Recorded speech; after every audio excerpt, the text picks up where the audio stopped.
Internet से दूर रहने का छोटा सा बहाना है, तो उसके ये उद्देश्य उसका था। सोमिल जी, जिस प्रकार से हम देखते हैं कि विचार सबके मन में चलते हैं और कोई उन विचारों को अपने फेसबुक पे, जो क्योंकि अब सोशल मीडिया का जमाना है, फेसबुक वॉल पे लिख देता है, कोई उन विचारों को अपनी डायरी में नोट कर देता है।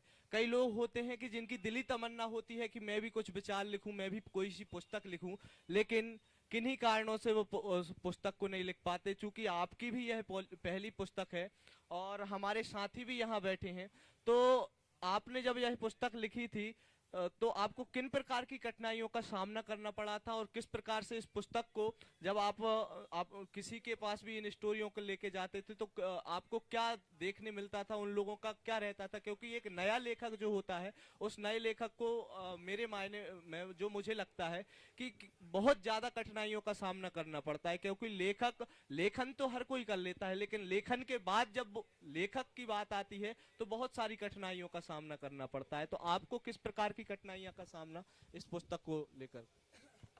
ये किताब हाथ में आने की प्रोसेस हमें लगता है कि बस आसानी से आ गई है, ये नहीं है। इसके पीछे बहुत मेहनत लगती है। सबसे पहले तो आपने ही लिखा है, आपने लिखा, और आजकल जो पब्लिशर हैं वो आपसे पांडुलिपि मांगते हैं, आपसे आपकी डायरी नहीं मांगेंगे और वो प्रूफ रीडिंग भी नहीं करेंगे, वो सीधे आपसे पांडुलिपि मांगेंगे, प्रूफ रीडिंग से मांगेंगे या पीडीएफ मांगेंगे, सीधा वो प्रकाशन के लिए भेज देंगे। ये था। दूसरी बात है कि अब प्रकाशन भी मुश्किल से मिलते हैं। ऐसा नहीं है कि मुश्किल से नहीं, अवेलेबल तो हैं, लेकिन कुछ प्रकाशन ऐसे हैं जो सिर्फ लेखकों को ठगते हैं। ऐसे मेरे पास करीब 50 पब्लिकेशन हैं जिनकी मैं रियलिटी जान चुका हूं। उस टाइम पे मुझे नहीं पता था कि जब मैं छपवा रहा था तो सबको यही लगता है कि भाई सपना साकार होने वाला है, जो सपना देखा है आपने किताब का वो साकार हो जाएगा।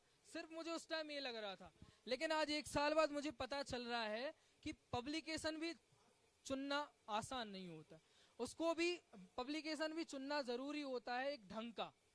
क्योंकि जब मैं भी किसी ऑथर से मिलता हूँ या किसी ऑथर से सोशल मीडिया पे भी बात करता हूँ कि सर मेरी किताब मुझे छपवानी है, आप बताएं आपकी तो किताब छपी है, तो वो मुझसे यही बोलते हैं कि सब पब्लिशर फर्जी हैं। सामने भी बात करूं तो वो भी मुझसे यही बोलते हैं कि इनमें मत पढ़ना। यहाँ जरूर कह देंगे, लेकिन बाद में वो यही कहेंगे जब बात होगी आपस में, तो यही कहेंगे। मतलब वो रियलिटी से वाकिफ हो जाते हैं, जो मैं भी हो गया हूँ। तो मुझे इसका आइडिया है, क्योंकि आप लेखकों से पैसे लेके किताबें छपवाते हैं कि लेखक मेहनत भी करे, दिन रात जग के मेहनत भी करे, खुद उसको टाइप भी कराए, फिर उसको पीडीएफ बना के भी भेजे। आपको सिर्फ क्या करना है, प्रिंट निकालना है, प्लेट्स बनानी है, किताब पब्लिश होके आ जाएगी। इतनी मेहनत में आप लेखकों से इतनी ज्यादा फीस ले लेते हैं, पैसा ले लेते हैं, ये भी एक प्रकार का लेखकों को ठगाया जाता है। ये है इसकी